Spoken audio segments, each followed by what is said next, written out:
Pusmarškonės košės istorija. Papasakokit. Nežinot? Turėtumėt žinoti. Už mane vyresnį istorijos, vis tiek jūs pasakokit. Mes šitam krašte pirmą sykį, mes Kitokios tradicijos ir kitokie...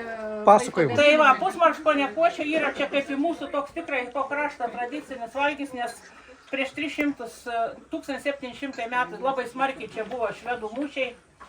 Net kaimas Viliošių pavadintas ir šiandien vadinamas Švedija, nes kairė pusė Dabikinės buvo labai stipriai apsigyvenę švedai Viliošių kaime.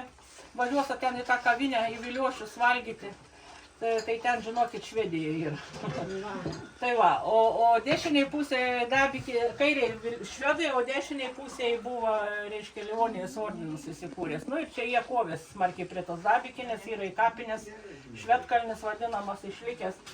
Tai taip, gintis reikėjo kažkaip nuo tų priešų ir šiandien neturiu tokių marškinių, taip apsimaudavau, šiandien šilta.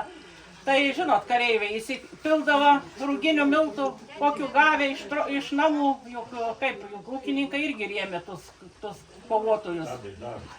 Prisipildavo tų rūginių miltų ir badui užėjus, kur nors sėdant miškį išsitraukdavo į burną, kramtys, su vandeniu užsigers, o kai priešas puls, tai ir jeigu pataikysi tą rankovę, prakirs rankovę priešininkų į akis su miltais, ir priešininkas gali būti tavo.